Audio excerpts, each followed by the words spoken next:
semuanya, balik lagi ke podcast Ruang Temu Rasa. Kita bertemu, berbagi rasa. Halo teman-teman semua, kembali lagi ke podcast Ruang Temu Rasa. Dan setelah beberapa waktu lalu gitu ya, sekarang kita kedatangan tamu dari kader perempuan yang luar biasa. Beliau adalah Ibu Mindarti. Halo Ibu, dari Siti Mulyo. Pripun Ibu, kabarnya sehat? Alhamdulillah sehat. Nah, pada kesempatan kali ini saya mengucapkan terima kasih banget Ibu Mindarti udah mau berkenan datang ke podcast kami di podcast Ruang Temu Rasa. Saya tuh pengen ngobrol-ngobrol aja Bu sebenarnya. Siap. Jenengan kan kader perempuan di Siti Mulyo. Udah sejak kapan Bu?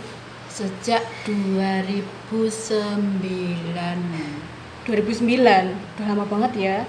Awalnya tertarik, maksudnya gimana ya, kan tidak semua mau ya Bu ya jadi kader gitu. Iya. Awalnya sih karena dulu kan kampung saya tuh, Kampung Karanggayam itu budukuhnya tuh kan mengajar. Nah, kalau waktu di desa itu ada pertemuan, terutama pertemuan PKK kan nggak ada yang mewakili. Otomatis budukuh saya tuh mengusulkan saya, padahal saya tuh waktu itu bukan istri pamong, bukan istri perangkat, bukan istri apa gitu. Aku diusulkan gitu, terus aku jadi masuk ke PKK. Nah, terus otomatis juga aku menjadi kader di Posyandu pertama. Kader Posyandu, setelah itu bergulat di kader Posyandu, terus menjadi kader ini macam banyak banget gitu loh, bajunya juga banyak banget gitu loh. Termasuk kader Pokja 4 juga masuk, terus jadi kader KPM sekarang, KPM yang itu menginput masalah data stunting, itu juga kader IMP. Nah, itu pokoknya semua lah ya Bu ya. Ya, karena memang kader itu terus tugasnya tuh banyak banget, kayaknya lebih dari 10 ya Bu ya yang terus, dikerjakan.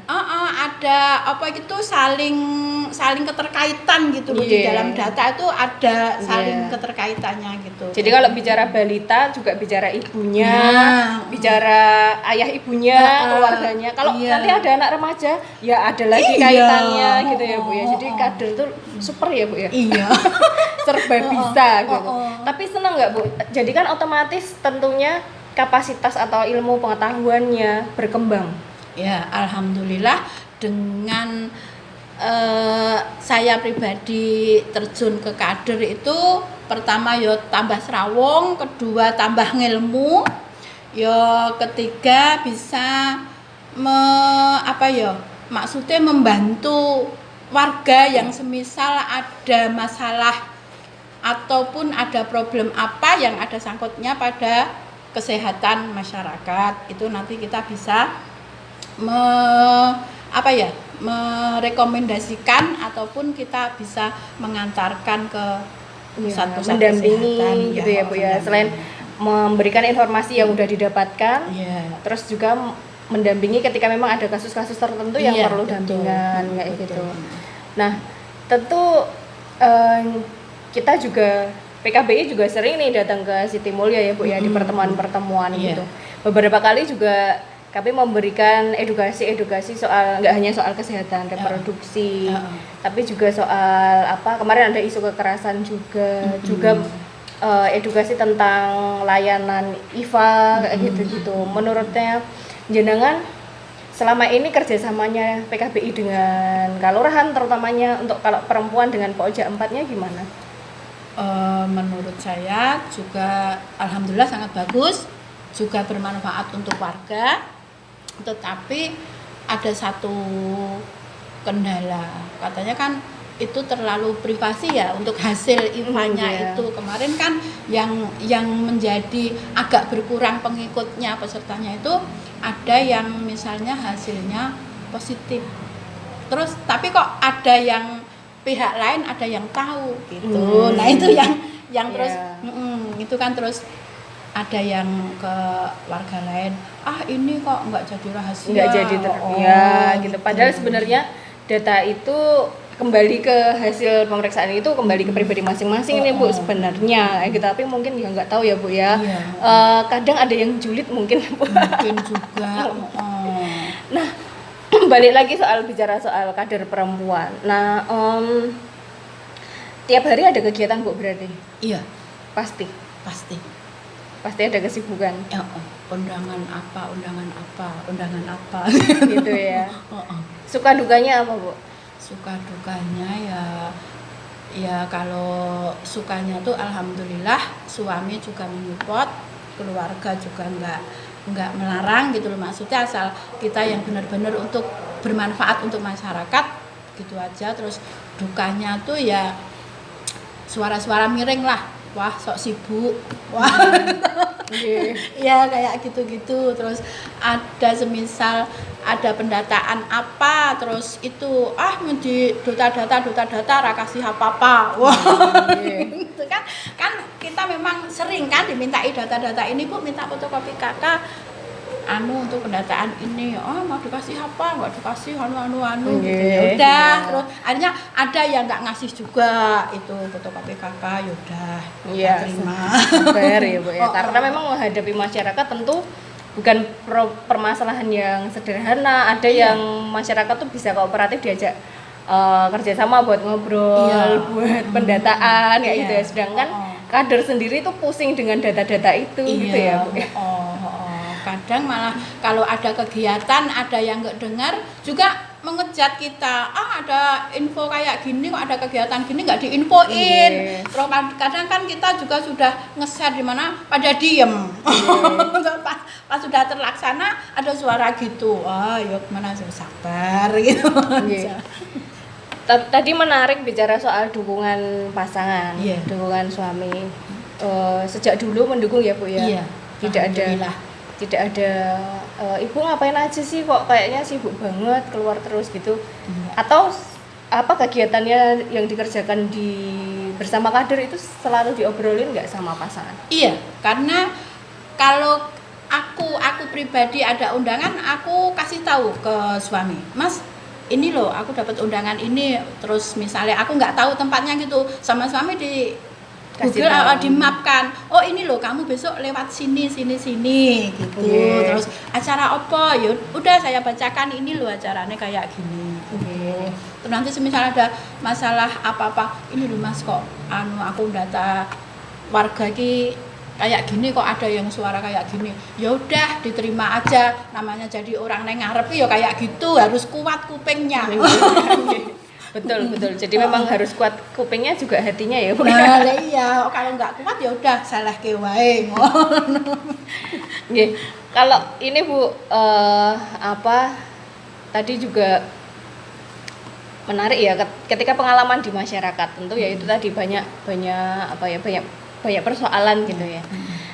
Yang paling berkesan menurut jenengan selama ini apa sih yang membuat bikin jenengan tuh jadi saya tuh kok ada manfaatnya ya buat warga kayak gitu. Apa pengalaman yang paling berkesan selama ini jadi kader? Yang paling berkesan tuh kita bisa mendampingi masyarakat yang ikut MOP. Itu kan juga Kenapa? Sulit kan? Karena sulit, nggak semua bapak-bapak tuh mau loh. Kadang harus kita ngerayu loh. Kan kadang ada salah penompo kan, kalau MOP tuh diginiin, enggak digitu yang sebenarnya gitu.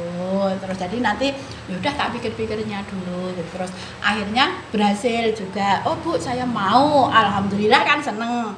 Terus yang MOW itu juga gampang-gampang susah. Ada yang sudah mau didaftar dan didata kan, pas mau hari H mundur. Karena apa?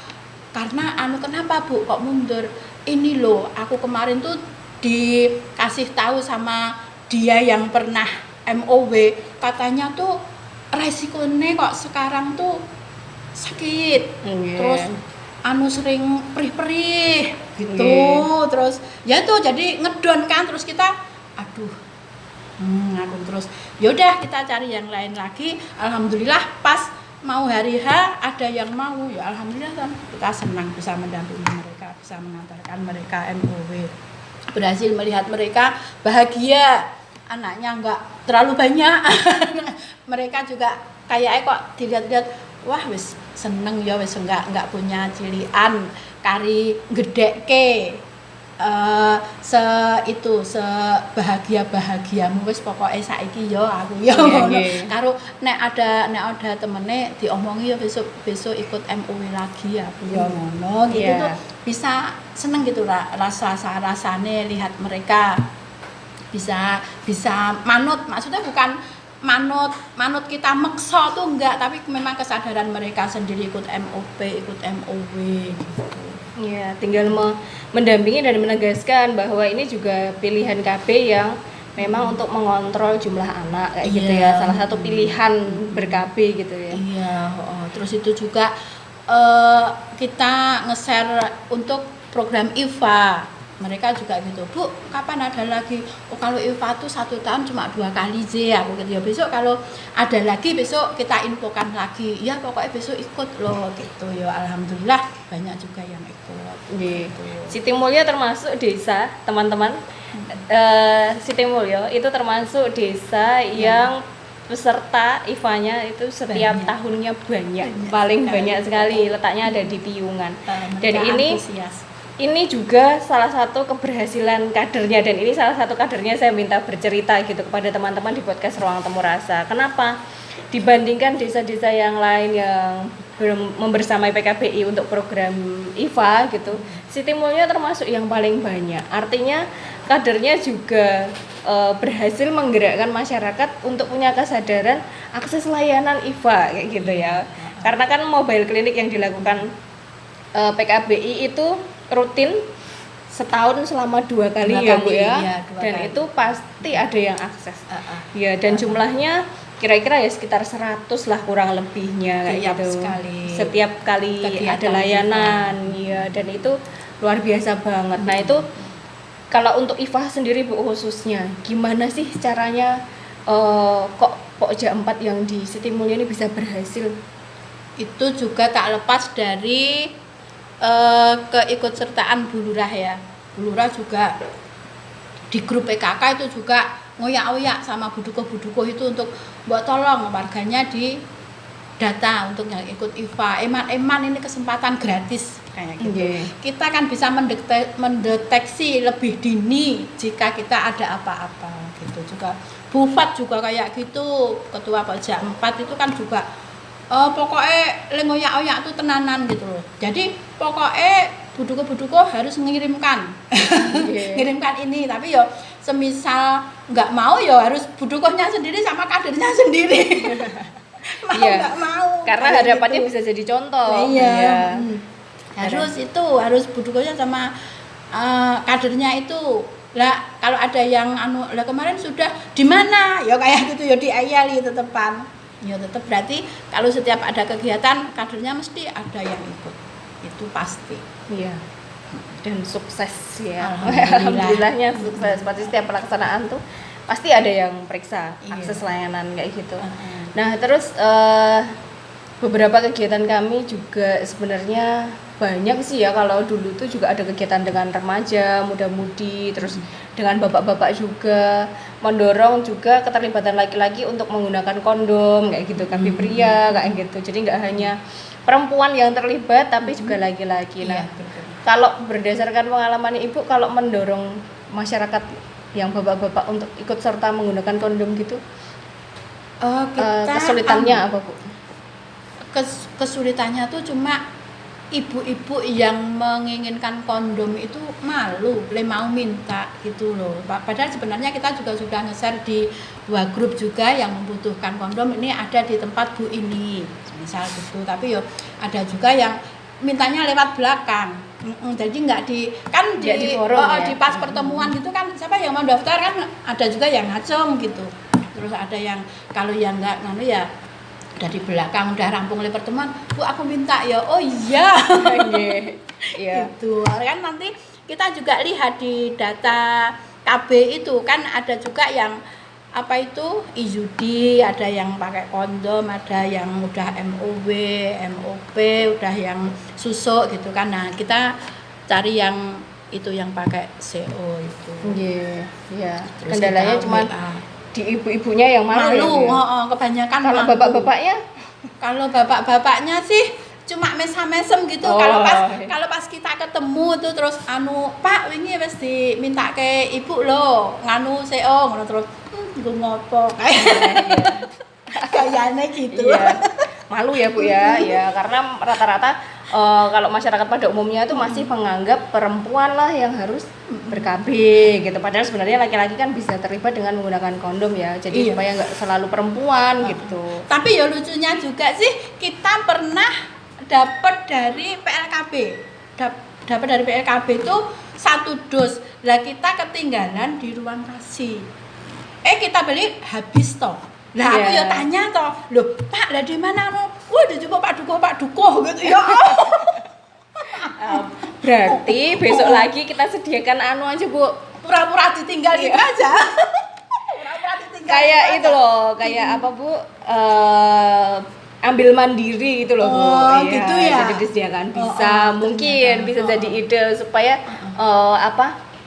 udah ada kesadaran sebenarnya banyak, cuma malu itu loh. Dan ketersediaan. Malu Bang. Terus kita pas ketemu yang ibunya itu terus kemarin toh si bapak bawa pulang itu.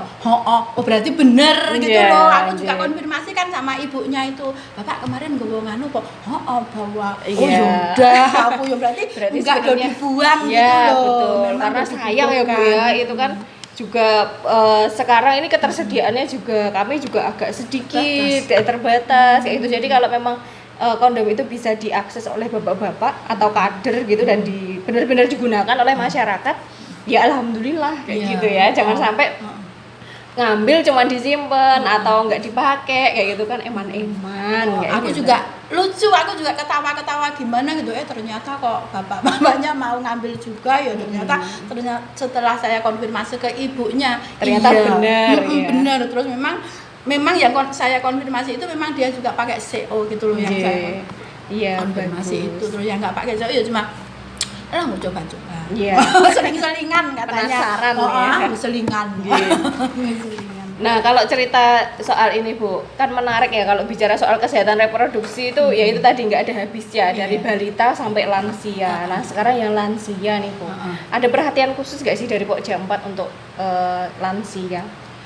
Lansia ada sih, kemarin lansia kan ada juga yang ikut IVA kan. Nah, lucu dia kan kita juga sudah share syaratnya besok ikut IVA, semisal tidak berhubungan, terus tidak menggunakan softtek gitu, alat pembalut gitu. Tapi nggak taunya pas waktu kegiatan IVA ada yang datang, "Bu, aku gagal." Lah kenapa? Lah tadi malam dipakai. Lah terus lah kenapa? Lah mesake bapaknya. Kayak gitu. Dia bilang ya kita ya dong guyu toh ya. Ya Allah, padahal dia juga udah masuk lansia gitu loh. Iya. Karena sebenarnya berbeda kebutuhan perempuan dan laki-laki. Kalau laki-laki itu biasanya dorongan seksualnya tuh walaupun sampai lansia itu masih cukup tinggi gitu ya, berbeda dengan perempuan. Kalau perempuan rata-rata memang menurun kayak gitu. Apalagi mungkin kebutuhan soal lubrikan ya Bu ya. Lubrikan. Banyak nggak yang tanya? Lubrikan itu juga sih termasuk malu itu juga sih, tapi sebenarnya mereka sih ingin gitu. Nek sing maksudnya sing belum lansia banget minta. Tapi kalau yang sudah lansia banget ya udah enggak, terus malah yang pralansia itu juga malah banyak yang minta. Kemarin kan ada dikasih botol itu kan. Betul. Banyak yang minta. Nah, walaupun sebenarnya selain mungkin PKBI menyediakan sesekali gitu, tapi mungkin PR-nya untuk kader adalah mendorong gimana sih masyarakat itu untuk kemudian beli sendiri bisa kok di apotek kayak gitu. Termasuk juga kondom kayak gitu ya. Tapi kan biaya. Walaupun sebenarnya nggak mahal ya Bu ya, lebih ke malu mungkin. Ya malunya beli itu. Malu untuk beli. Untuk beli itu loh. Minta aja malu apalagi beli. Lah iya kan? Nggih. Jadi minta aja malu apalagi beli. Nggih. Kalau soal lansia juga catatan saya adalah malah justru lansia itu kadang lepas dari kekhawatiran soal IPA, walaupun sebenarnya malah peluangnya tuh tinggi loh kayak gitu, karena memang nggak bisa disepelekan, aku kan udah nggak seksual aktif kayak gitu, itu nggak bisa ya. Jadi buat perempuan di luar sana yang memang usianya sudah menginjak lansia gitu, itu tetap penting untuk mengakses layanan IVA. Karena apa? Karena ya itu cervix itu ada di dalam posisinya, jadi tidak bisa dilihat dari luar kayak gitu. Jadi jangan sampai nanti tiba-tiba sudah stadium 3 atau 4 sudah terlambat gitu ya, agak lebih sulit pengobatannya gitu. Mending diketahui sejak dini atau sejak awal supaya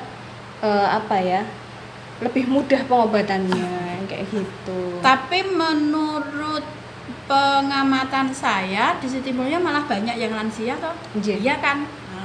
Pesertanya malah banyak yang lansia. Yang ibu muda itu malah dikit. Malah sedikit. Berarti besok kalau yang di Siti Mulyo PR-nya yang ibu-ibu muda. Malah besok ya. Ibu-ibu muda untuk diajak terlibat gitu ya, untuk ayo akses layanan pemeriksaan IVA gitu. Masih tinggi malunya. Kalau yang ibu-ibu muda, kalau yang lansia-lansia kan alah udah hamil. Gitu kan. Jadi lebih luas ya Bu ya. Malahan kalau yang lansia, kalau yang ibu muda masih malu, banyak malunya. Apalagi kalau yang medisnya tuh pria. Mesti pikir 1000 kali. Ya, tapi kalau IVA perempuan Bu. Ya. Terus ini Bu, mungkin Ibu bisa cerita Pokja 4 punya kesibukan apa akhir-akhir ini? Pokja 4 untuk akhir-akhir ini kita, karena kemarin waktu lomba desa di Siti Mulyo yang menang Pokja 4. Jadi Pokja 4 lebih giat dalam mengadakan kegiatan yang berkaitan dengan Pokja 4. Terutama pendampingan Baduta Stunting, pendampingan ibu hamil Resti, juga kita akan memberikan sosialisasi calon pengantin sama pemberian FE pada remaja, posyandu remaja. Kita bekerja sama dengan Puskesmas. Nggak bisa lepas dari Puskesmas ya. Juga Puskesmas Piungan bagus ya Bu ya kerjasamanya. Ya, jadi memang timnya juga luar biasa dari Puskesmas Piungan, juga bekerja sama dengan PKBI tentunya untuk melakukan layanan di masyarakat, utamanya di Siti Mulyo. Kemarin IVA juga bagus. Mungkin kapan-kapan kita undang juga ya Puskesmas Piungan untuk gabung di sini bercerita tentang kerjasama yang kita lakukan sejauh ini. Nah Bu Min mau berpesan apa buat teman-teman yang nonton podcast Ruang Temu Rasa? Untuk sekedar ajaan saja, karena kita sudah terjun di dunia kader, kita tetap maju, pantang menyerah. Iya. Terima kasih Bu udah berkenan hadir di podcast Ruang Temu Rasa, sangat menginspirasi. Semoga perjuangannya selama ini berbuah manis ya, dan kebaikannya menjadi amal ibadah yang baik gitu ya. Terus berkontribusi untuk masyarakat khususnya di Siti Mulyo. Oke teman-teman, itu aja ngobrol-ngobrol kita sebentar sama Bu Mindarti. Semoga bisa menginspirasi teman-teman di luar sana gitu ya. Mudah-mudahan yang muda juga nanti ke depannya mau untuk jadi kader perempuan di desa masing-masing kayak gitu. Terima kasih sudah menyaksikan podcast Ruang Temu Rasa. Jangan lupa di subscribe, berikan komentar kalian, dan teman-teman bisa kasih usulan apa aja tema-tema yang akan dibahas ke depannya di podcast Ruang Temu Rasa. Berikan komentar di bawah ya.